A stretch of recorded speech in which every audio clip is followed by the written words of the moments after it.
Hey everyone, welcome back to 22 Panels. This is the podcast that aims to examine, explore, and of course, elevate the medium of comics. I almost forgot the E word. Elevate the That's medium the of comics important word. I thought we Elevate. I thought we were elephanting the medium of comics. No, shut up. and Too elephant the early for medium that of shit. comics. Don't ruin it, Phil. This is my okay. Who's the I most am famous elephant in comics? Sorry. I am Tyler, and across the interwebs from me is Tad and Phil. Good morning, guys. How are you? Good morning there, Tyler. Hey, the other day I was reading some old Marvel, Tad, and I came Yeah, across one that says after next page, right? yeah. And Oh, that's some really old Marvel then. yeah, and I realized I've been saying after the next page at the end of the show. I Maybe think I we have should, been too. yeah, but We can it's go either way. actually, Hmm. yeah, but what's on the page is actually after After next next page. page. They Yeah. skip the. Yep. I wonder if they always do I That's what or I noticed when I was going through old comic books. Hmm. So, It's funny. anywho, The only real time I've run into that was on the Defender series that was trying to have. I'd have to check to see if they left the thes in or not. okay. Yeah. Um, but it is the week of Comics Pro, a would you call it a convention or is it more of a it's more of a retailer summit, I think is what More they of a there call we it. get go. together, more of a get Yeah, together. Yeah, yeah. retailer summit. So the Something first like thing we need to do is apparently mind management is that. recruiting. Right. And Right. Phil has offered to risk the possibility that mind management will completely fry his phone and possibly his head Yep. to call the recruitment number so that Someone had to put themselves on the we line. can hear what's going on. Yeah, this is what happens by being the new guy. Yep. Can you hear that? Yes. Sometimes. Strange things happen around you. Always. If so, we're here to help. You are invited to participate in the following auditory recruitment exam. This is step one on your path to entertainment, enlightenment, and weaponized empathy. Simply stay on the line and listen to each one of the following three recordings. After each sound, please rate your feelings of anxiety, agitation, or uncontrollable distress from 1 to 9 using your touchstone keypad, Oh boy. 1 being the lowest, 9 being the highest. Our trained team of agents will then analyze your results and let you know if you qualify to proceed to the next page of our recruitment protocol. Task 1 will begin after the beep.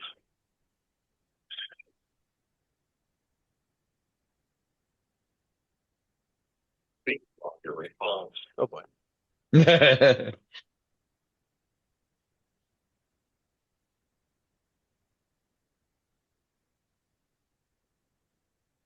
Okay.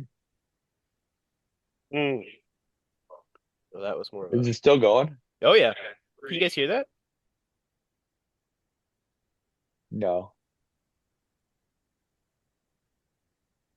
Speak of your response. There, that. Oh, okay. Yeah, that's So the noise is going directly into Phil's Mm. Our brain. trained Yep. agents are analyzing your results. Uh-huh. My results are They being call, announced. and we will contact you directly. Sweet. Goodbye for now. Uh-oh. By listening to this message, you agree to receive SMS marketing messages from Oni Press. Reply stop to opt out.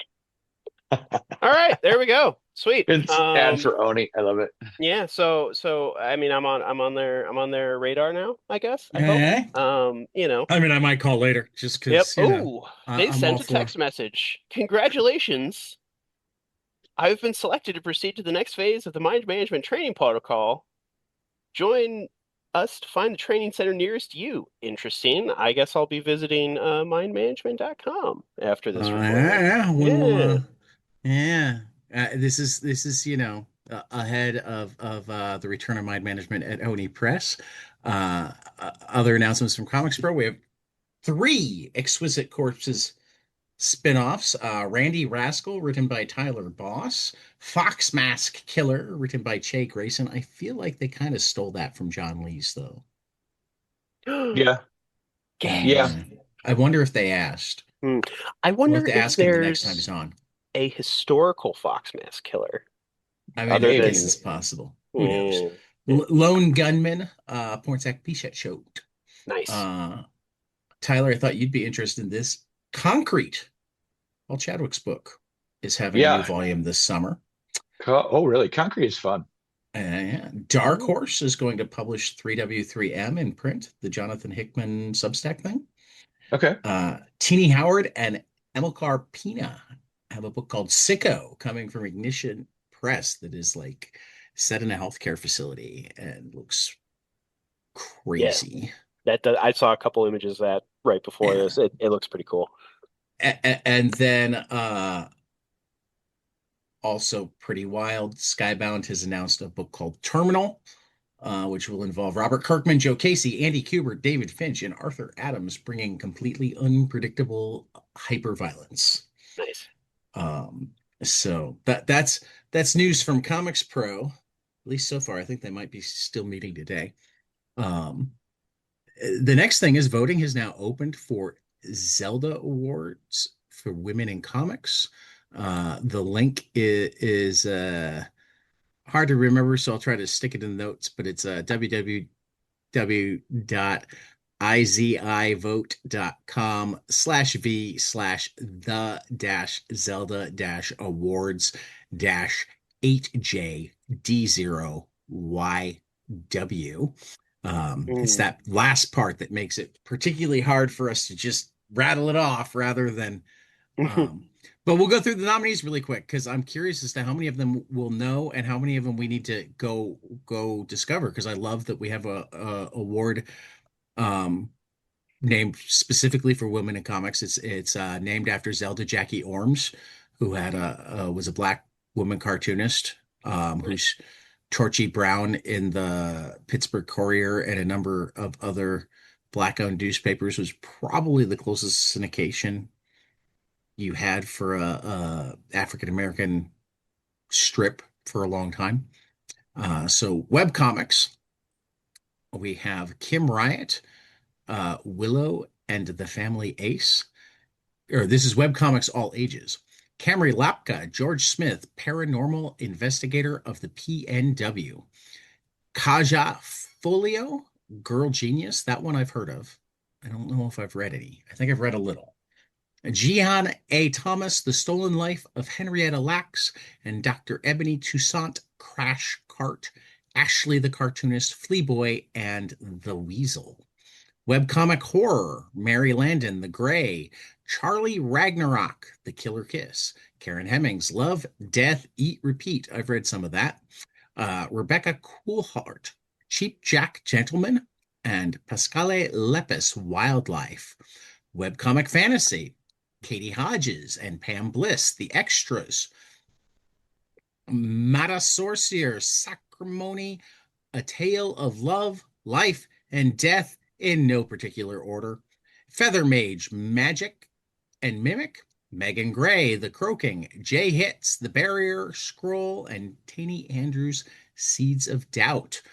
Webcomic Sci-Fi. And I'm very sad that none of you have popped in and said, oh, I know that. Next Gen Coexistence, Willow White, Friends Through the Cosmos, Kaja Folio, Girl Genius again, Balsy Arts, Planetarium, Hazel and Bell, Electric Bones.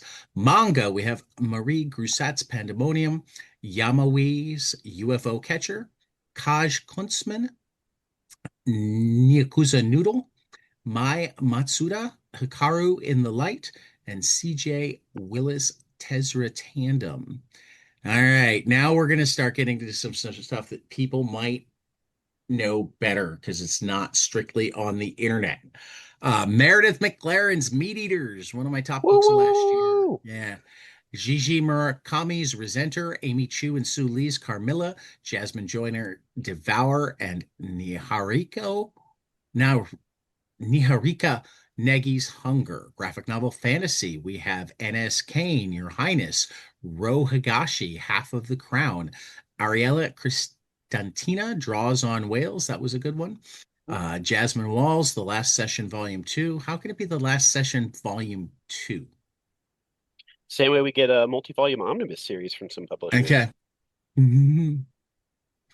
Madeline Holly Rosing, Morgana Pendragon, and Dina Muhammad, Your Wish is My Command. Graphic novels nonfiction.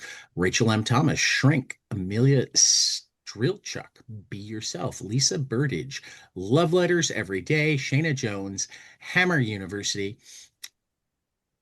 Amy Kurzweil, Artificial, A Love Story. I have that book sitting downstairs that I've been meaning to read for ages. Graphic novel superhero. Jamie McAfee, Alexis Weil, Natasha Jones, The Gray, Ashley Page, Vanda Cruz Lampkin, Namakasi, Dr.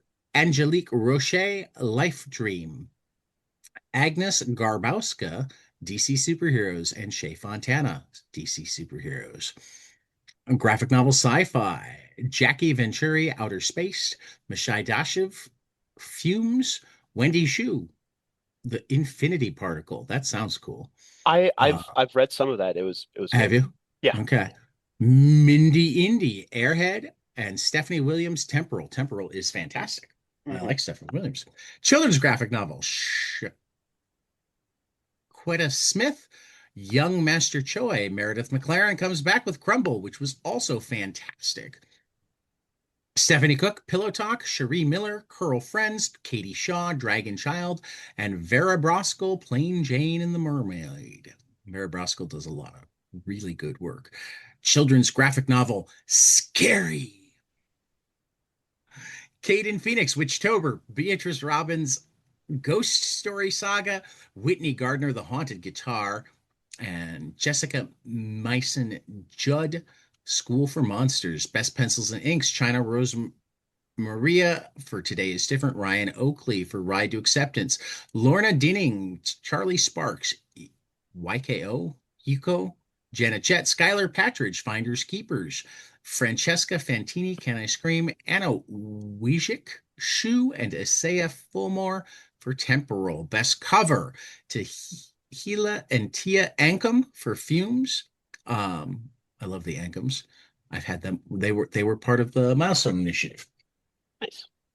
Michaela Moore for The Gray, Sana Takita for Monstrous Number 45, Juliet Nika for Roots of Madness, Louisa Modica for Crystal Clear Pyro, Tarsila Neves for Queen Bee, Carla Wizgala for Skull Masquerade, Angie Wu for Soul, The Ba, number 1, and Jan Apple for Mirrorverse. Colorist, we've got Xenon Hanchar for 30 Days of Night Falling, Bex Glendinning on Starlit Shores, Hi Crucifer, Kyra Petera, Sabine Rich, Fight Girls, Gabby Zarmeno, Flesh Fix, and Bia Navarro, Dissenter. Best Letterer on Ariana Mar for Zatanna and the House of Secrets. Saidia Tamafante, Press Guardian number 1. Lydia Mises Monette, Fennec. Next Gen Coexistence, Jody Troutman, Star Trek Red Shirts. Becca Carey, Temporal, and Shayna Jones, Hamer University.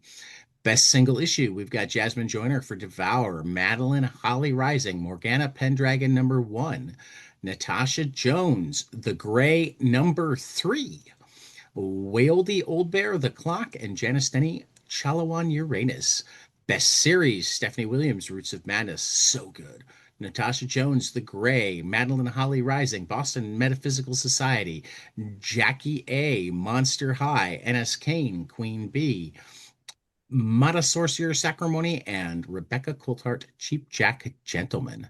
Best Writer, Natasha Jones, Mata Sorcerer, Madeline Holly Rising, Stephanie Williams, Rebecca Coulthart, and N.S. Kane. Emerging Trailblazers, less than 10 years in the bids. We've got Dr. Ebony Toussaint, Stephanie Williams, Amelia Stritchuk, Ashley Van de Cruz, Lampkin, Next Gen, Karen Hemmings, and Ryan Oakley.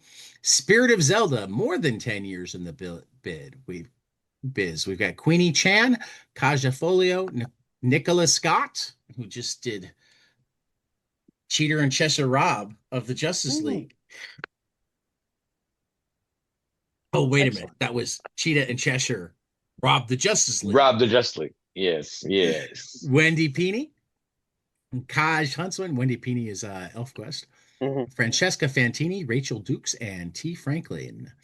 Founders Award, Inc. The Future, creators who are changing the industry. Caden Phoenix, Stephanie Williams again, and with good reason. Shakeda Smith, Regine Sawyer, Stephanie Cook, Barbara Dillon, and Natasha Jones. So that is our list of nominees for the inaugural Zelda Awards. It's really exciting. That sounds awesome. Founded by Black Girl Comics. Founder Carla Medrano, aka Moon the Storyteller. The new award celebrates outstanding achievement of women who are shaping comic book culture. The voting officially opened February 16th, and winners will be announced on April 11th. So that is the Zelda Awards. What kind of week has it been? Well, the president bragged about how he was very good at reading paragraphs yesterday. Something I need to, reconfirm for myself regularly. Well, and he used that as justification for why he was right to praise the wisdom of Sam Alito. Hey, guys, I will be right back. Okay, you just keep talking. I'll be right back. His coffee's kicking in, that's for sure. Sam Alito and Clarence Thomas and Brett Kavanaugh. Ew. Obviously throw the liberal justices under the bus, but if anything, he was worse to Gorsuch, Barrett, and Roberts, who he called traitors and disloyal and all that stuff because they ruled against him on tariffs. Of course, they also neglected to say what was supposed to be done about it. Oh, yeah. Strict Scrutiny, the Crooked Media podcast, did a good emergency episode in which they pointed out that there is an element of this that fits right into the authoritarian playbook because like they shot him down and were able to appear independent, but not in a way that doesn't still give him massive control over all sorts of things. And they insisted on using their made-up major questions doctrine, which thank God that the three concurring liberal justices made clear was not part of their concurrence. Right. They're like, we can just use the law. We don't need this. Oh, that's like I was already thinking that, yeah, that's actually a really good point that by the Supreme Court appearing to put a check on him, it seems like things are quote unquote more normal. But hasn't he been selectively listening to the court already? Like they've multiple times that they've ordered innocent people released from ICE concentration camps, and more than not generally the Supreme. Right. Okay. He's more likely to listen to the Supreme. Yeah. Now, they often give him wiggle room. Kavanaugh in his dissent, laid out that one of the reasons that he was dissenting was that there were other legal ways for him to put these tariffs in, just not the way that he'd done it. Oh God! Wow. Roberts apparently excoriated him in his own majority opinion, essentially saying, "Stop being the president's lawyer. Don't judge on things that aren't." I mean, he didn't say the words out loud, but it was don't judge on things that aren't actually in front of the court. That's funny. That's hilarious. Oh man! But Trump in his speech talked about Mhm. the other ways tariffs could. So, yeah, but like, remember when Barack Obama questioned a decision as being poorly thought out, not naming any justices by name, just saying that he thought the decision was bad, and it was a huge fucking story, and everybody's like, "Oh, you can't mess with the court," blah blah blah. You remember I this? I don't actually. I'm Oh, sorry. okay. No. Yeah. That decision, by the way, was Citizens United. I had a feeling it was going to be Citizens United because that sounded like the most likely one to question. But But yeah. but also apparently all of those rules are gone now because this president can call out justices by name and call them Oh, oh, I thought for a bad second. I thought for a and second. dumb Yeah. and No, I when you said those rules are gone, I parsed no, those I bet rules as those being rules for yeah, presidential decorum, not right. for spending on elections. I was like, I'm like, don't you know, I mean, don't what break my few brain more rules than were already left is. for spending on elections are pretty much gone too. But I Oh, mean, God. are there rules for spending on elections? I don't The think day there we can are. stop considering corporations people will be a good day indeed. I think that. When I say that, I mean the legal distinction that a corporation is a person that can have Oh, unlimited oh, spending. oh! I totally knew what you meant. Mm, I just good. think Okay. that um, if we're being really, really honest, Hmm. corporations will stop being people sometime after we stop being people. Ouch. Oof. That hurts. Hmm. I That mean, hurts let's bad. just be honest here. And you know when I long for you to have said instead that corporations will stop being people and start being governments sometime after year X, like when I'm longing for the Lazarus reference, you know that we're in a dark place. I mean, I think that in many of the corporate territories, Hmm. including the one we spend the most time in, Carlisle, most people have stopped being people Yeah, when corporations become governments. yeah, They become waste. yeah. Anyway, let's go through the rest of the initial order highlights for new to order. February 26th is when the date is due. Uh, and I don't even have to talk for a while because there aren't enough for me. No. Phil gets two and Tyler gets two. So take it away, boys. All right. First up, we have got, I believe the title was Planet Atmos Exordium. Yes, Exordium, by Dr. Bushel Rob McVitie, Andrea Cucci, and covers by Tommy Lee Edwards. Some heists succeed, some fail, and some fail so spectacularly as to set off a chain of events that irrevocably alter a planet's future. After triggering security alarms in the underground stronghold of an intergalactic pharmaceutical conglomerate, a ragtag group of thieves must use every trick at their disposal to escape and survive. The fates of legendary racing pilot Pesh Chosen and the fugitive known as Addy Acker collide, and neither of them nor Planet Atmos will ever be the same. Planet Atmos Exordium is the first entry in the Planet Atmos universe of games and stories. It's going to have a final order cutoff of March 30th in stores, April 22nd from, is that Mad Cave? MA? It is. Mad It Cave! is. Ooh, very exciting. All right. Swamp Thing. Lost my screen here. Hold on. Swamp Thing. Swamp Thing. Soon as I can get back to what I was looking at. 1989. All right, we scroll down for me, Tad.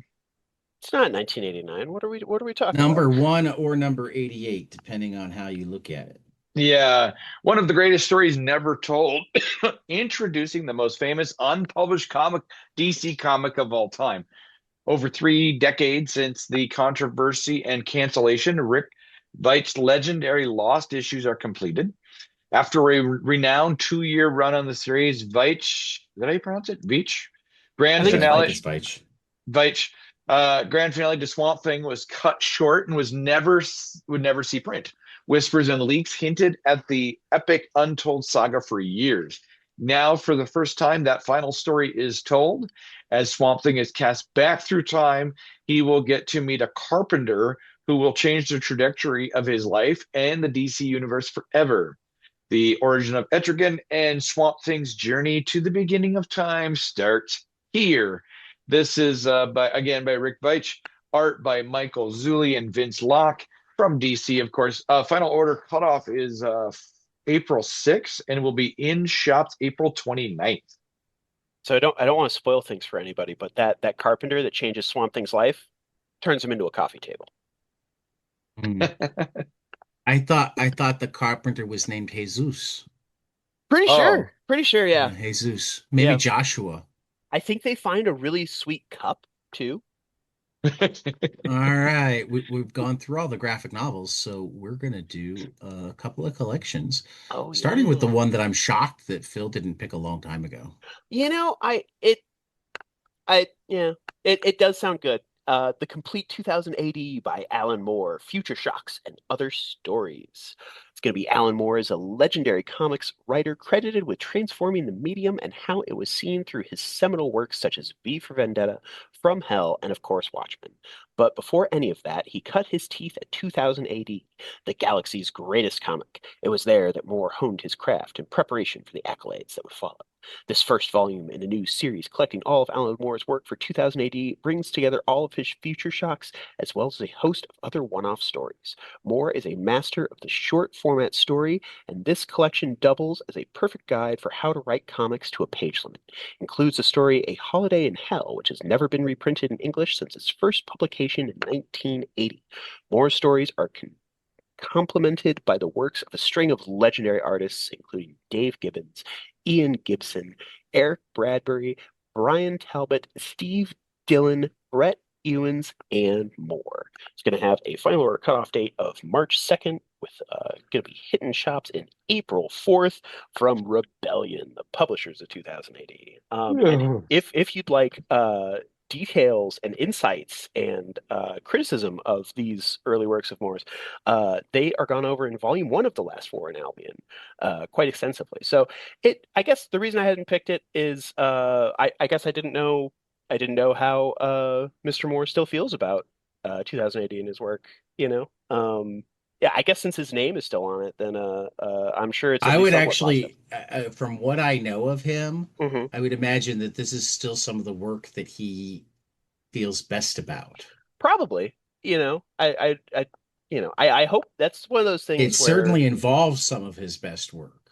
yeah, I mean, there's a lot of great stuff for sure, and a lot of weird, interesting things. Yeah. All right, we have Uncle Scrooge, Lost Beneath the Sea by Carl Banks. Barks. Sorry, my eyes are terrible. Carl Barks. It's a catastrophe when an ocean liner with Scrooge's old number one dime on board. Man, that is a theme that never dies. Old dime on board sinks in a raging storm at sea. Donald and Scrooge go after. I'm trying to remember when the number one, because Barks created the number one dime. Yep. But I don't know how early, like what I'm trying to say is we're talking about it as a thing that never dies. I don't know when it appeared in Barks mythology. So like this could probably not the debut, because I think I've read about it in earlier volumes than this, but like is it perhaps a metaphor for the gold standard? Ooh. Donald and Scrooge go after it, only to discover that the vessel has taken to an undersea ship graveyard where 4 armed Martians are salvaging the metal from the sunken ship for their own planet. Next, Scrooge takes the ducks on a flight to the Yucatan Peninsula in search of Mayan ruins, but 2 scoundrels follow and trap them in a deadly pool of peril called the Well of Sacrifice. Then Magica Dispel learns of Scrooge's expedition to find the island where geese lay eggs with golden yolks. With the aid of the Beagle Boys and their dirty tricks, the race is on. Carl Barks delivers another wildly imaginative collection of outrageous adventures laugh out loud comedy, and all around comic book brilliance. Each page is meticulously restored and newly colored with insightful story notes by an international panel of Wow. Barks experts. The final order cutoff for this will be March 16th and will be in shops July 1st. Pretty sure the Mm. international panel of bark experts are just a bunch of dogs.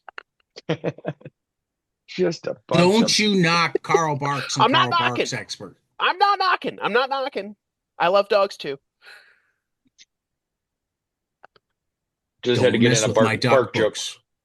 Don't That's mess with my duck uh, books. I would not. I would not. I would be Okay. a fool to either criticize or lampoon the work of Karl Barks. Just so we're clear. Yes. Yeah. Okay. Final order cutoff for Monday, March 2nd. We have Action 50th Anniversary Special with work from Garth Ennis, Steve White, Rob Williams, Patrick Goddard, John Higgins, Staz Johnson, Mike Dory from Rebellion out on May 13th. We have the aforementioned Complete 2000 AD by Alan Moore, Future Shocks, and other stories from Alan Moore, Dave Gibbons, Alan Davis, Ian Gibson, John Higgins, Steve Dillon from Rebellion out April 8th. Everyone Loves a Jewel Thief, #1 from Tim Seeley and Aaron Campbell out from Ignition Press. Final order cutoff is March 2nd. I did some cutting and pasting Hmm. from the above. It'll be out on April 8th. Godzilla's Monsterpiece Theater presents Romeo and Juliet and Godzilla Of course. from Adam Tierney and Sean Peacock with a Godzilla and a Robin Hood backup story by Tom Scioli in stores from IDW on April 8th. Everybody's been waiting for it, and everybody's involved in it. Superman and Spider-Man #1 from DC and Marvel on my birthday, March 25th. Oh wow, heck of a birthday present. Daredevil #1's my bigger birthday present. No, naturally. How I Make Comics from Kim Deitch, Fantagraphics on April 8th. Pear Shape from Nick Thorburn at Fantagraphics on June 17th. Pumpkinheads from Dave Baker and Nicole Gould at Top Shelf on April 7th. And Theodora's Letters, An Enslaved Woman's Fight for Family and Freedom by Marcelo De Salete at Fantagraphics in stores on April 8th. Still crowdfunding, we have Slay, The Girlfriend Survives, a double first issue flip book from Jeremy Whitley, Alex Smith, and Luke Nakashoji at Zoop through March 5th. We got a couple of new Humble Bundles to go with the three that we had last week. We've got the Massive Verse from Image Comics, $18 for 24 books, with proceeds going to the Book Industry Charitable Foundation through March 3rd. The Witcher and Cyberpunk 2077 collection from Dark Horse, $16 for 28 books for Special Effect, a UK charity to help disabled people enjoy video games. That's available through March 4th. NBM 50th anniversary, $18 for 40 graphic novels for the Starlight Children's Foundation to deliver happiness to seriously ill children and their families. That was extended to March 5th. This isn't comics, but it's enough adjacent that I threw it in. Terry Pratchett's Discworld, $16 for 36 novels to support HFC, which is a charity to care for families impacted by Alzheimer's. And then Indie Comic United, a super bundle of awesome stuff, $18 for 60 items to support the Comic Book Legal Defense Fund through March 12th. There's all sorts of stuff. There's Fantagraphic stuff. There's small press stuff. Yeah. You guys should look at this one. This is Absolutely, pretty yeah. much a must buy. Okay. $18 for these 60 items, unless you have them all, or like a significant portion. It's just all but a must buy. So anyway, I did actually manage to read some books this week. So I do legit have 3 amazing books, and they're not the only 3 books I read. I read, I think, 2 more. Yeah. No, 3 more. Okay. Yeah, All right. it's like Four more. it's like I read it's four like more me. than this. My three books of the week would be the three that I read usually. Yeah. Uh, so End of Life #1 from Kyle Starks and Steve Pugh was just It's good. ridiculously It's good. It's so it good. was so good. Uh it's Jeff meets Daredevil from Kelly Thompson and Giri Huru at Marvel. Slipped into my two spot. An American Caper #4 from Dan Hauser, Laszlo, and David Lapham at Dark Horse. Wrap out my three. So take a walk, Phil. Oh yeah. So I had another week of not quite getting to the comic book store, which means next week is an absolute must because this is an early one. It's the last issue for now of the Power Fantasy, and of course we don't know if it's the last issue or just the last issue for now, and um, but that's not now. I went to the library. I went to the library instead. I picked up a gigantic stack of 16 whole volumes of a manga called Blue Period by Tsubasa Yamaguchi. It is about a slacker high school student who, after having a encounter with a couple of his classmates that really changed his views on art, decides to put his all into becoming an artist. And so it's about him training and practicing art skills and the artistic landscape of Japan. It's really fascinating. Some really incredible, like they have it's not just one artist doing the artworks of the characters. They have a bunch of different artists that they say like, oh, it's this person in different styles. It's really incredible stuff. Um, and it also got me thinking a lot. There is a character who goes by Yuka or Ryuji, who is definitely genderqueer. And I say that specifically because their presentation, they're referred to in the story as a boy who wears women's clothing. And the first time I read this, it kind of it made me question, okay, what actually is happening here?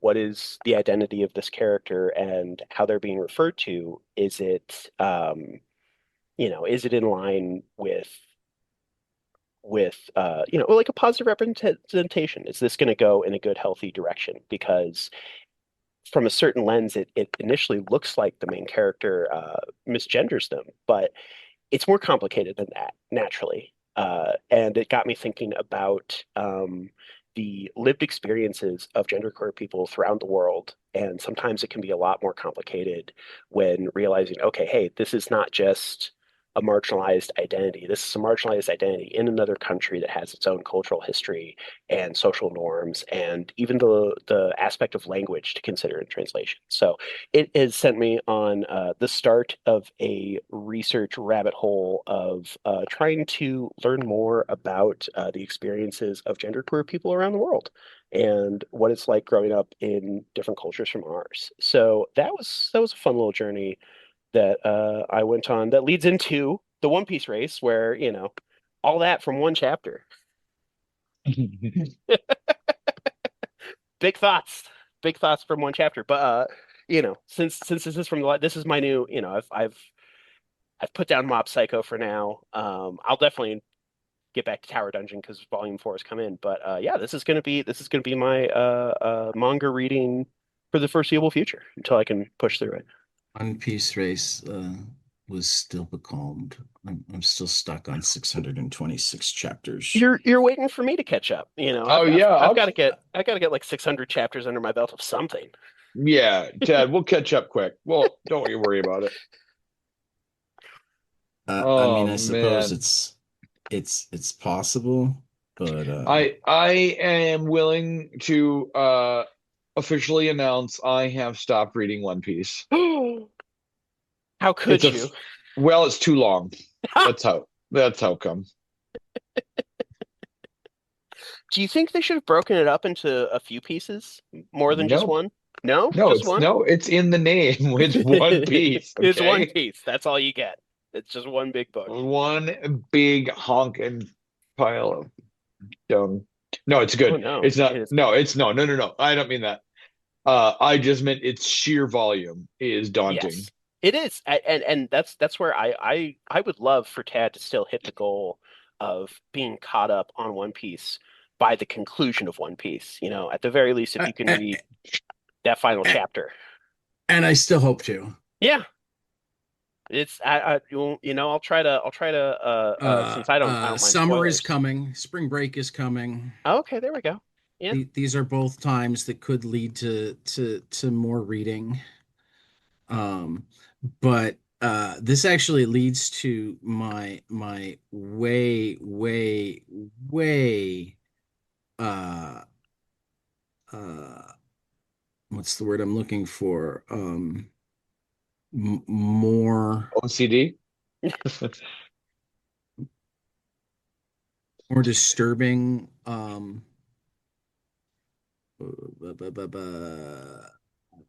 Proclivities? confession.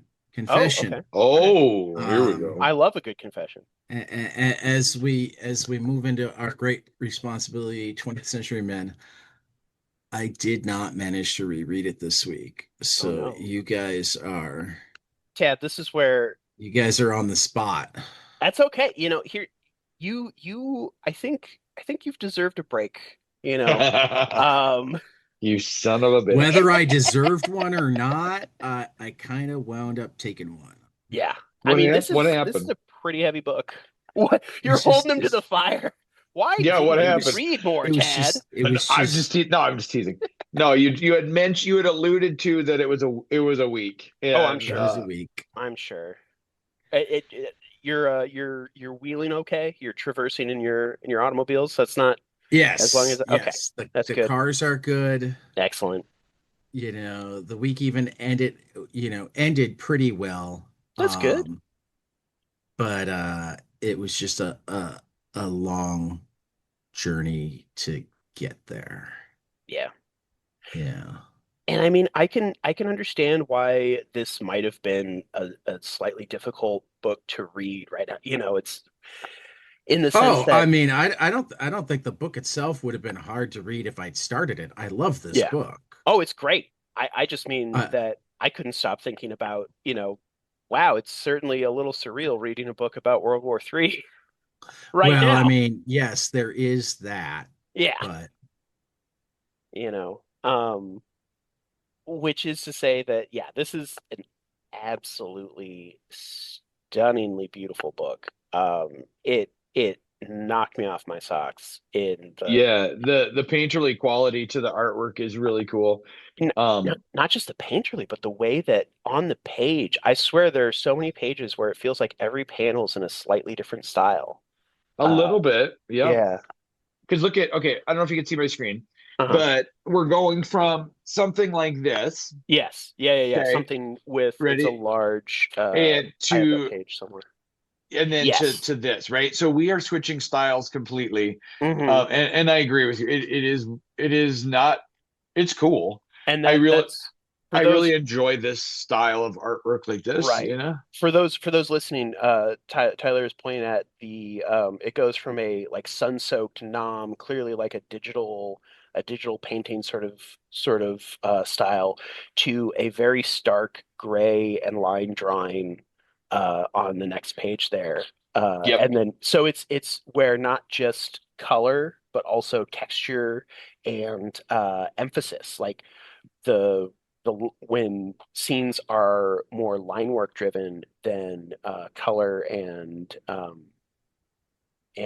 rendering driven, then it absolutely changes the mood. Oh yes. And then just a couple pages later, we Uh-huh. jump to Kabul 80 in 1987. And Hmm. I'm gonna hold Hmm. this up again. I know our readers can't see Yeah. this, but again, the coloring completely Yeah. changes. It does. Not just in terms of palette, but also in terms of I don't know the word for it. Yeah, texture, style, Yeah. yeah, It all of those sorts of things. it looks great. I had a lot of fun with this story. Hmm. Ted, you did read it at one point, oh, I right? read it. I read it long ago. Okay. I love well because Dennis actually sent us at least the first issue ahead of Yeah. Right. time.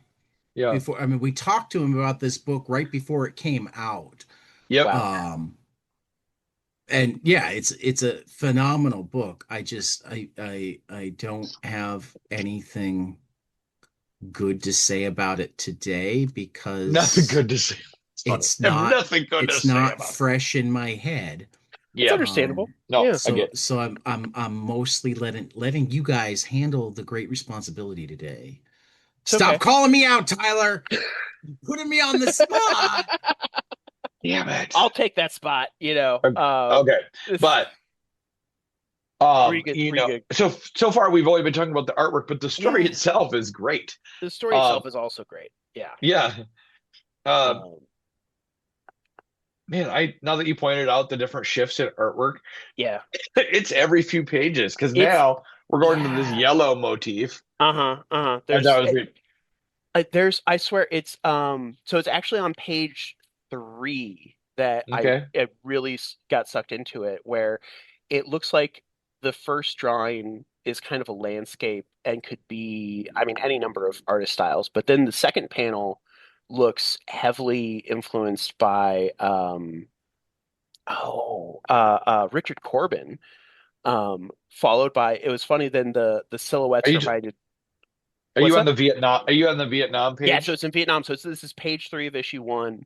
Yep. The silhouettes remind me of Eduardo Riso, and then that last panel reminds me of Frank Miller with the like blocky shape work. So it's a just, and then even on the page before that, the last panel of mostly white space and then some And red a splotches and little bit of lines. color in his hand. Yeah, it reminds me of I forget the guy's name, but the artist who worked with Hunter S. Thompson on a lot of his books, like Fear and Loathing in Las Vegas. So Yeah, that. Oh my yeah, God, that'll come to me. uh-huh. That'll come to me. I know he drew artwork for a brand of beer that Correct. I've Yep. stocked on shelves, but it's just this. I mean, not only that, but there are some pages here that are just like elegantly Okay, stuffed with both you panels ready? and captions. Yeah. Ralph Steadman. Ralph Steadman. Yeah, okay, that sounds familiar. But there is a page that is just 12 panels without a grid.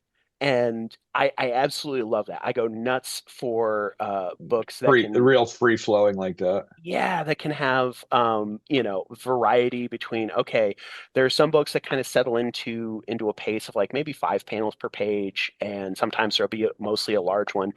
This one is like it's a in the same way the art style is constantly shifting and morphing to display this, multicultural, this worldview. It's truly trying to describe the whole world, not just one piece of it. Yes. Um, that the storytelling techniques, is very much in contrast with, I want to say it was issue 4 that just had captions, mostly captions that were snippets of text through this world and series of double page spreads. So it's one where just the mood is evolving and shifting continuously, and it is breathtaking. It's stunning. This My main thought when I finished reading this was, holy shit, I need to read that again. You know? Yeah. Yes. Um, it's just it is Yeah, it is stunning. I did this come was this coming out in single issues? Let me check the date real quick. If it was I think so. 23? 23, I think. No, August 22. 2022. So late 22, and then the last issue is February 2023. So okay, so it did wrap up in early 2023. But yeah, there was so much buzz around this that I had to go down and I had to hunt down the single issues a little late. But I Did eventually you? got them all. Yeah. That's awesome. Yeah, and my copy of number 1 is like, I think I accidentally spilled some water on it because, No. yeah, I Oh know. So no. it's a little, none of the pages are stuck together, but it is a little bit warped, a little bit beat up, a little bit of a crunchy. I'd say it's like a probably a 6 on the quality the grade scale, but like it added to it. It's like I'm like, Yeah. wouldn't you have this like textured and gritty story about war, and it's on like warped paper that it's that's just slightly like making louder noises as you turn it. It just, I don't know, it had a great feel to it. It's Yeah. one where in the past I have gotten sad if I've ever accidentally like damaged a comic and blame myself, but now I just kind of embrace it and I'm like, you know what? It is what it is. I can still read it, and I actually am loving it more for being just a tiny bit messed up because then it's like I my I well-loved comic. can't I can't get past that. Oh no. No, if mine was damaged, Hmm. I would just probably get rid of it. Um Well. um unless I am so OCD, I can't handle if Mhm. I wreck something. I would go buy a new one. Well, and that's, I mean, like this book is so incredible that I'm like, oh, I would love to have a hardcover of this. I don't remember Yeah. if they put out a hardcover before the trade or not, I don't know. but that's now those are I'm like, okay, if I can have an intact hardcover, I can live with slightly funky single issues here and there, just Yeah. because I read them. I know I don't bag and board them enough. So it's definitely one of those things that that is yeah, it's Do you have piles of raw comics sitting around your house? uh I actually don't because my wife would go nuts with that. So they're isolated to just by my bedside. So it's a couple stacks, and I actually mostly I have a couple short boxes that I mean Okay. I just put them in there. So they're not quite piles. They're at least, standing up in a short box just without bag and board. Sure, They're sure. just in there raw. Yeah. This is why I bag and board my comics before I leave the store. Yeah, yeah. Uh I I it's don't know. I go back and forth. Like there's some that are definitely not worth bagging and boarding, but mhm. I'm just so obsessive. I just do them every one of them. I don't think there's any that's not worth bagging and boarding just because I'm only doing it to keep them readable longer. Mhm. Yeah. I mean, So it's just a good way to store them, this keep Yeah. them from is getting I mean, torn this up by the cats. well, your cats tear up comics?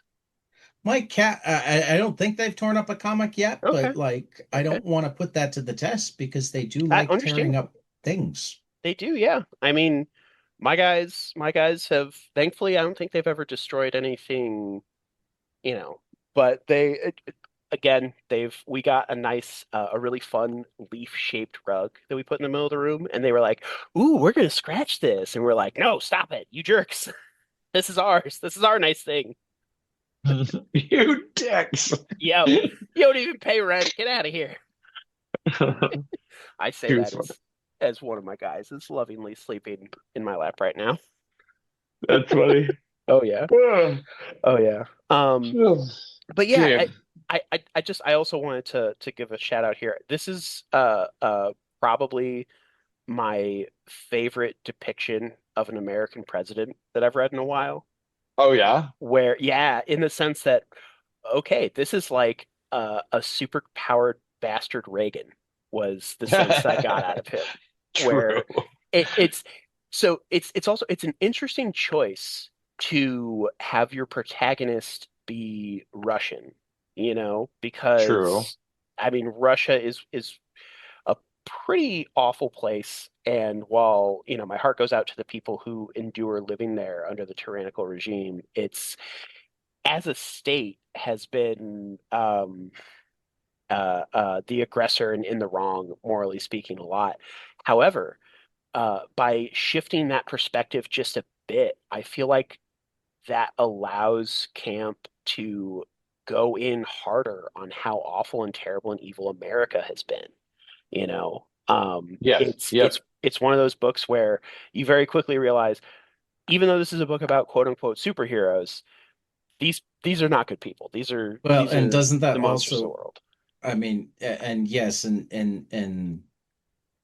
the book we're talking about monsters, but doesn't that Hmm. also raise the question, um, are we perhaps overusing things like evil and terrible, and does that prevent us from seeing each other as humans, and actually looking at the needs of different groups of people?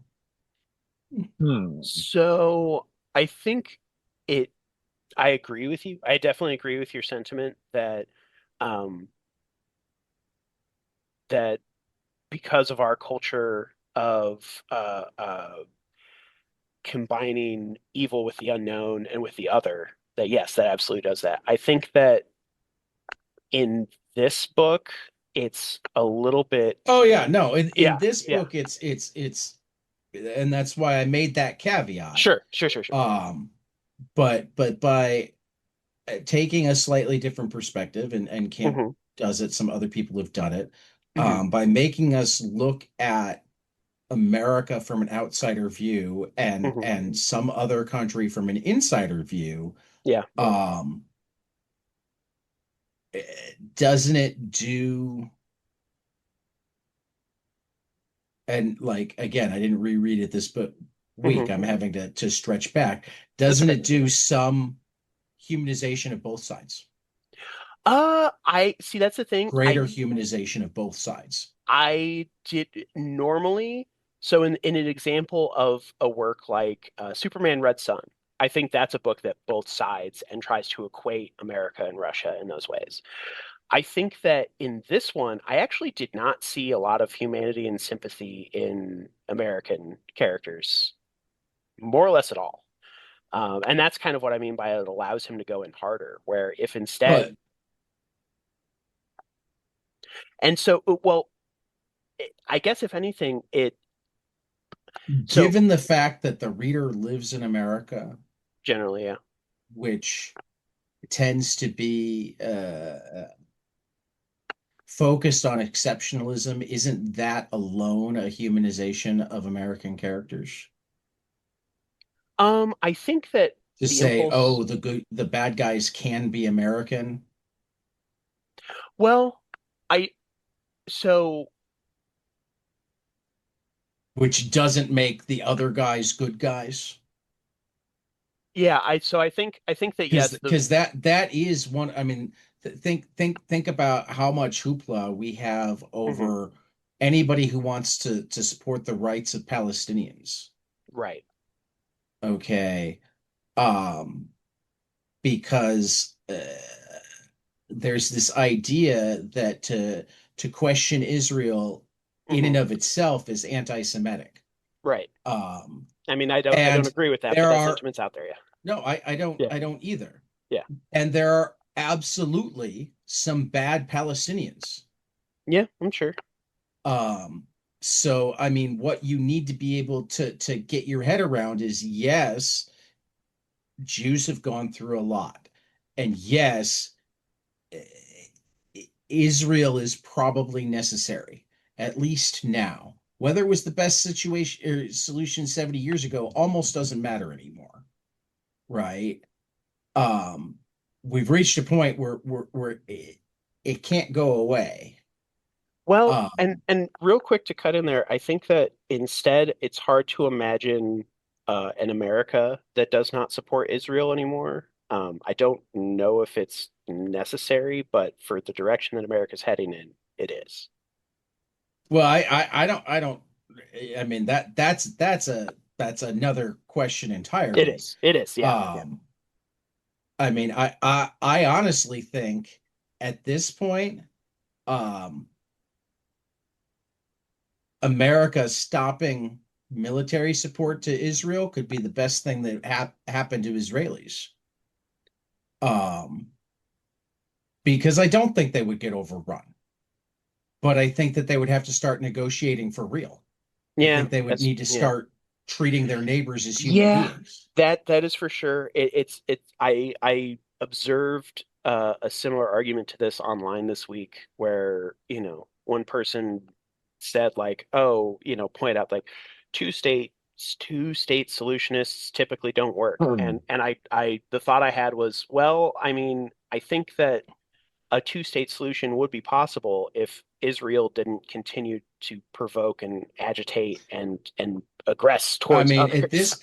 at this point, for a two-state solution to work, they Hmm. would not only have to get out of Gaza, they would have to seriously get out of the West Bank. The Yeah, reason a two-state yeah, solution won't work is like there is no continuous set of Palestinian held Yeah, territory that's more than a couple square miles. exactly. Yes, yes. The reason, Um, yeah, the reason it doesn't work is because there is not space for the second state as is. and frankly, it's debatable whether it was ever the best option. True, true. I'm sure. Um, because if you had a true democracy there, Hmm. a Palestinian and Israeli democracy, Yeah. where they each had votes, Hmm. that would be much harder for the rest of the region to just label as interlopers. Sure. I mean, And that's again, part of what the issue. I mean, and the other issue is you've got 70 years of history. Hmm. But we're going down a rabbit hole that I didn't mean to go down. A little bit. It's okay. I was just Well, so. these discussions in general are Hmm. so much harder Hmm. um when um when we refer to each other and think of each other in absolute terms. Yes. Agreed. Agreed. You I know, and I guess. the reason why Donald Trump still has 30% support is much less the idea um that there are 30% of the people who actually approve of what he's doing, um and much more about the fact that there is a certain portion of the population that has been convinced over decades that Democrats Mhm. are evil, and they don't think about it harder than that.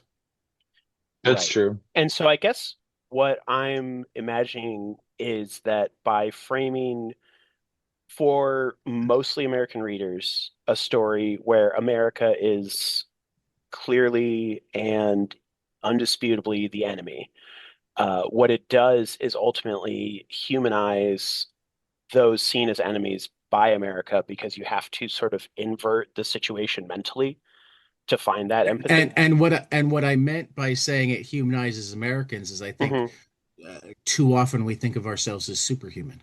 Yeah. Yeah. I didn't mean it makes us suddenly Interesting. Okay. from Okay. inhuman to Right. Right. You were saying by humanizing it lowers us it as opposed to levels elevates.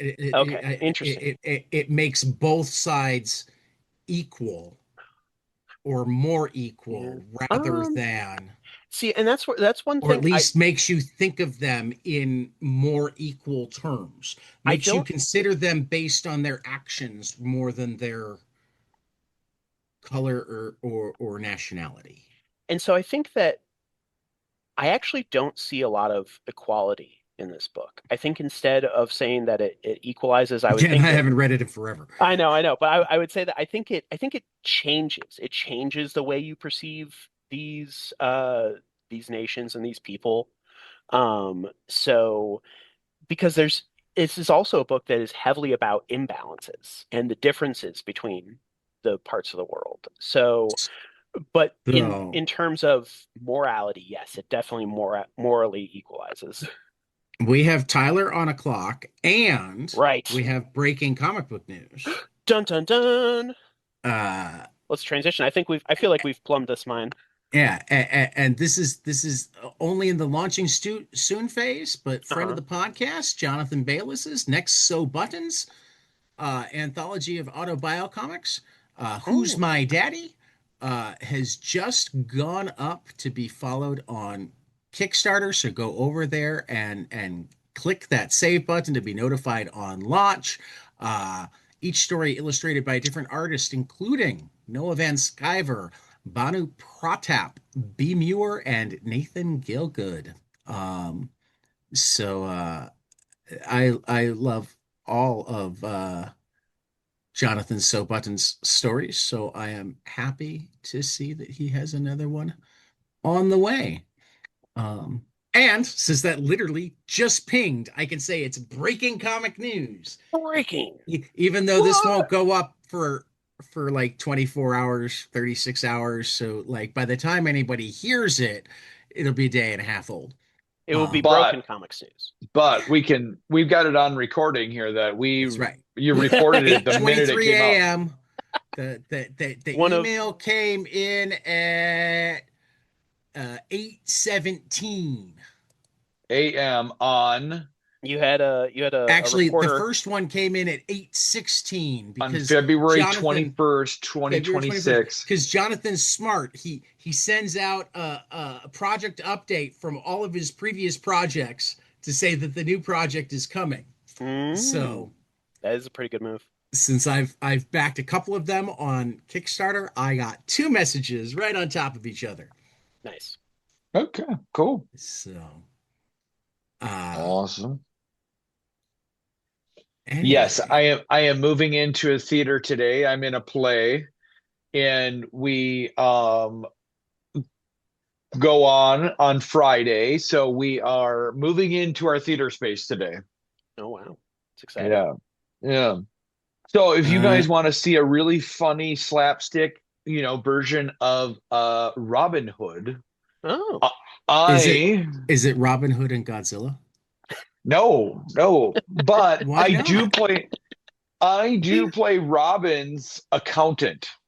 oh, And so interesting. But there's I- a Robin Hood and Godzilla. They didn't have the license. Oni still has it, or IDW still has it. Yeah. So anyway, I play a character who is David of Doncaster, and I keep track of Robin's money. Okay. All right. So before they give to the poor, they give to you. Yes, and then I keep strict notes of it throughout the play, Mhm. and it's pretty funny. That does sound fun. Yeah. All right. 3 books we hope will be spectacular. I'm going to lead off with a couple that I know are spectacular. All Living from Roman Muradov, a graphic novel at Fantagraphics, was just fabulous. And I need to, he was one of 2 interviews that I had to push to buy a car, and I need to get that reset up because I was excited for it, but it wasn't going to work. And then The Peril of the Brutal Dark, an Ezra Kane mystery, #1 from Chris Condon and Jacob Phillips. Also recently announced, Chris Condon has a book with Charlie Adlard. Oh yeah, I did see that announcement. That's cool. Charlie Adlard. I heard Jacob Phillips say that he was drawing a new issue of That Texas Blood. So yep. So their stuff is rolling. Yes. So my rock star buddy is Adlard even had a quote about having wanted to work with Chris for a long time. So Really? Wow. Good for him. Yeah, Good for yeah. Chris. So, That's so cool. Peril of the Brutal Dark and Ezra Kane mystery #1, Chris Kahn and Jacob Phillips is I mean, I'm almost glad that I'd read it already because my top 3 books for this week are bangers as well. And I didn't put Jesse Lonergan or Save Now on my list. What? So no Miss Truesdale and no Save Now on my top 3 list, because we've got Is Ted Okay? #1 from Dave Chisholm at Mad Cave. Absolute Martian Manhunter, #9 from Dennis Camp and Javier Rodriguez at DC. And Wrestle Heist #3 from Kyle Starks at Image. So yeah, really, really good book a week of books. And Phil didn't even mention Power Fantasy #16, which is just weird. I did my walk. Oh, okay. Yep. Good. I didn't have a third I'm good. down here. I'm good. Yep. It You're has like- been mentioned. Hands up. I have nothing to do with this. Funny. On that note, my giant-sized trade waiter graphic novel pick is a little book called The War by Garth So good. Ennis. Becky It Cloonan. was It sounds this team, Tamara Bonvillain and Pat Brosseau from Boom. It sounds awesome. I love that a book called it The War was published by Boom. it was serialized Boom. in Boom's The War. High Darkness. Oh, okay. Very So cool. it's Yeah, really good stuff. I will definitely have to see if this hits Hoopla or something because I love Becky Cloonan's work so Yeah. much. Absolutely incredible and colored by Bonvillain. And I haven't read some Ennis in a while. So yeah, I'd be in the mood for it. Yep. Yep. I have Becky Cloonan art on my wall. She did a Pearl Oh, Jam poster. that's so cool. That's awesome. I don't often actually take stuff to C2E2 to get signed, but I think I might have to stick that in a tube and take it with me Hell yeah. That'd be to awesome. get Becky to sign it. That'd be so cool. Um, I mean, a lot of the stuff and I might actually have to take my Professor Marston and the Wonder Woman in too, Oh, because that's a Terry Moore poster. ooh, very cool.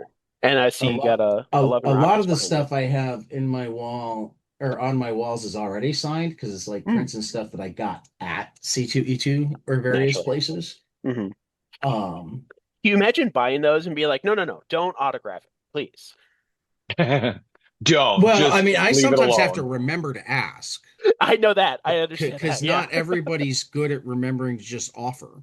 Oh, yeah. Yeah. Um, but yeah, yeah. Cool. All So, right. Well, I'm gonna get rolling, guys, but let's take us out. We're good, right? Yeah. I We're at think the so. end. We're at the I think end. so. Yeah. Yeah. It's the end of the world. Okay. No. As This is the end. The end, my That's friend. great. It starts The with end. an earthquake, birds and snakes, an airplane. Lenny Bruce is not afraid. I It's what love I how we have three different karaokeed at ones. C2E2 this year. Oh, Three very different cool. songs. Yep. Anyway, guys, I'm gonna try it. Here we go. We'll catch you after next page. Later. Where's the? Where's the? And now, the next page, brought to you by The Nexus Vault, your new home for comics, cards, and collectibles in Southwest Minnesota. Located at 109 East Main Street in Laverne, the Nexus Vault is where longtime fans and new readers alike can dive into comics, trading cards, toys, and all things geek culture. Whether you're chasing key issues, building a deck, or just looking for a place that gets fandom, the Nexus Vault has you covered. You can reach the shop at 507 858 8914. You can email us at the Nexus Vault Laverne. That's the Nexus Vault, LUVERNE, at gmail.com. Or you can check us out online at thenexusvault.com. and also Modern Age Comics, Yeah. 2214 East Algonquin Road, Algonquin, Illinois, 60102. The new shop of Psycho Comicology. Come and pick up your comics, pick up your geek stuff. Just talk comics. I might be there. Who knows? Reach the store at 847-409-6295 or check out modernagereader.com. There we go. And now the next page. New to order this month. Initial orders will be due on February 26th. Starting with new comic First up series. is Take it away, Phil. Action 50th Anniversary Special by Garth Ennis, Steve White, Rob Williams, Patrick Goddard, John Higgins, Staz Johnson, Mike Dory from Rebellion. Final order cutoff March 2nd. In stores May 13th. Bizarro Year None #1 from Kevin Smith, Eric Carrasco, Nick Pitara at DC. Final order cutoff is March 9th. In stores April 1st. Brownfield Action Family #1 by Ted McKay or Ted May, Revival House Uncivilized. Final order cutoff March 23rd. In stores April 22nd. Alexit, Say Goodbye to Hollywood #1, Matteo Pizzolo, C. Granda at Black Mask. Final order cutoff is March 30th. In stores April 29th. Corpse Night #1 by Michael Chaves, Matthew Roberts, Rico Renzi at Image. Final order cutoff March 23rd. In stores April 22nd. Did you hear about Mimi Green? Number 1 from Connor Goldsmith. Josh Cornelian at Dark Horse Comics. Final order cutoff is April 20th, in stores on May 27th. Estuary, A Ghost Story, number 1 by Tim Daniel and D.B. Andre, Man House, Oni Press. Final order cutoff March 16th, in stores April 8th. Everyone Loves a Jewel Thief, number 1 from Tim Seeley and Aaron Campbell at Ignition Press. Final order cutoff is March 2nd, in stores on April 8th. Extraction Beginnings, number 1 by Andy Parks, Ronan Cliquette at Ignition Press. Final order cutoff February 23rd, in stores April 1st. From Parts Unknown, number 1 from Adriano Aragonello and Daniel Caval and JP Jordan at Pesto Comics. Final order cutoff March 30th, in stores on April 29th. Godzilla's Monsterpiece Theater presents Romeo and Juliet and Godzilla by Adam Tierney, Scott Peacock, Tom Scioli at IDW. Final order cutoff March 2nd, in stores April 8th. And sorry, Sean, that was Sean Peacock, not Scott. The Hab, number 1 from Joshua Dysart, David Lapham, Bill Sienkiewicz, Jacob Phillips at Bad Idea. Final order cutoff March 9th, in stores on April 8th. Hidden Springs, number 1 by Rob Williams, Nil Vendrell at Dark Horse. Final order cutoff April 6th, in stores May 13th. In Your Skin, number 1 from Aditya Bidikar and Sam at Image Comics. Final order cutoff is March 30th, in stores April 22nd. Kilroy Is Here, one shot from Joe Pruitt, Dalibor Taljic at Image Comics. Final order cutoff is missing, probably. Order cutoff March 9th, and in stores April 1st. The Oddballs Odyssey, number 1 from Coney Millionaire at Bad Idea. Final order cutoff March 9th, in stores April 8th. The Pear Shape, Nick Thorben at Fantagraphics Underground. Final order cutoff March 2nd, in stores April 8th. Planet Atmos Exordium, number 1 from D.R. Bushnell and Rob McEvedy and Andrea Cucci at Mad Cave Comics. Final order cutoff is March 30th, in stores April 22nd. Create Machine, number 1 by Ryan O'Nam, Tim Seeley, Paolo Armitano at Mad Cave. Final order cutoff March 16th, in stores April 8th. Red Roots, number 1 from Lorenzo De Felici at Image Comics. Final order cutoff March 30th, in stores April 22nd. Royals, number 1 from Derek Kirk Kim and Jacob Perez at Image. Final order cutoff March 9th, in stores April 1st. Strength and Ash, number 1 from Evan K. Pazios, Stefano Cardacelli, Francesco Perillo at Keen Spot on a final order cutoff of March 9th, and in stores on April 22nd. Something Out of a Time Machine, Swamp Thing, 1989, number 1. Number 88 from Rick Veitch, Michael Zulli, Vince Locke at DC. Final order cutoff April 6th, in stores April 29th. And some graphic novels. Take it away, Phil. Apple Guy and Beefwood by Cedar Van Tassel from Drummond Quarterly. Final order cutoff March 30th, in stores May 27th.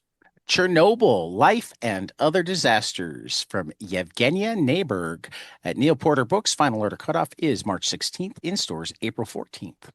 How I Make Comics by Kim Deitch at Fantagraphics. Final order cutoff March 2nd, in stores April 8th.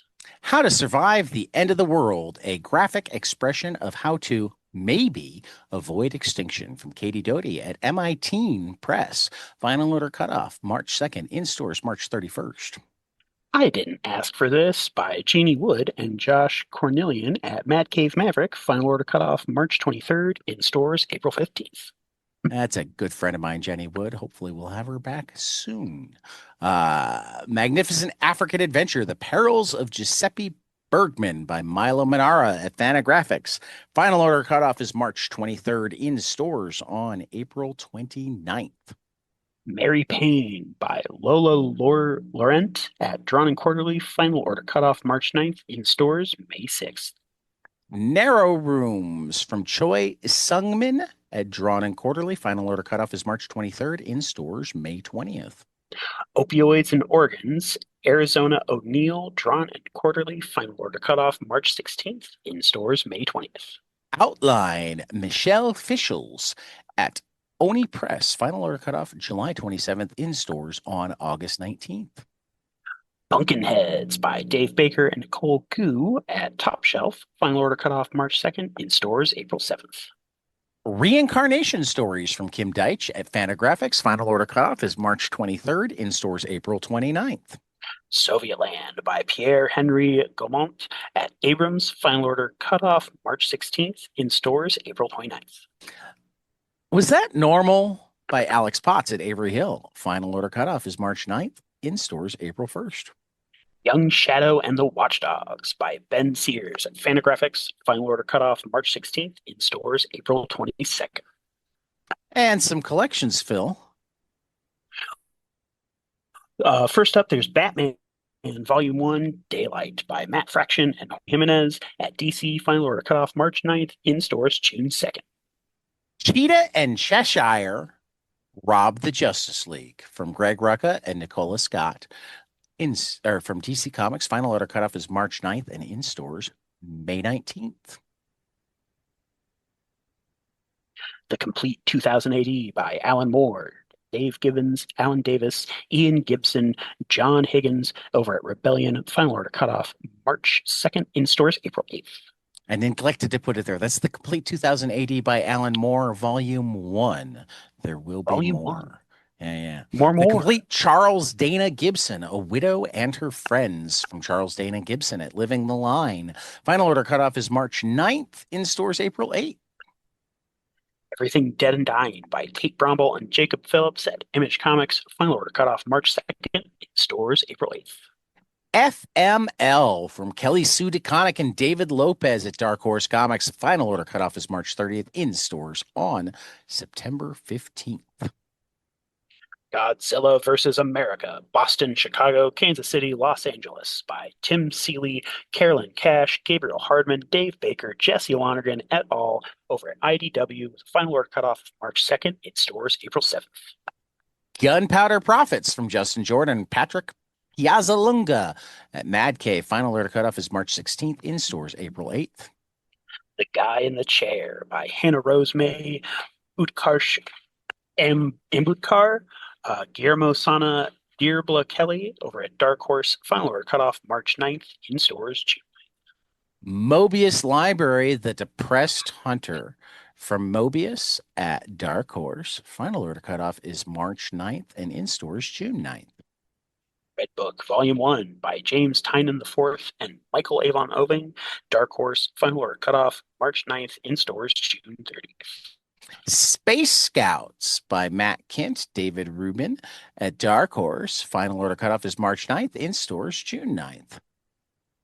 Temporal by Stephanie Williams, Isaiah Fulmore at Mad Cave, final order cutoff March 16th, in stores April 8th.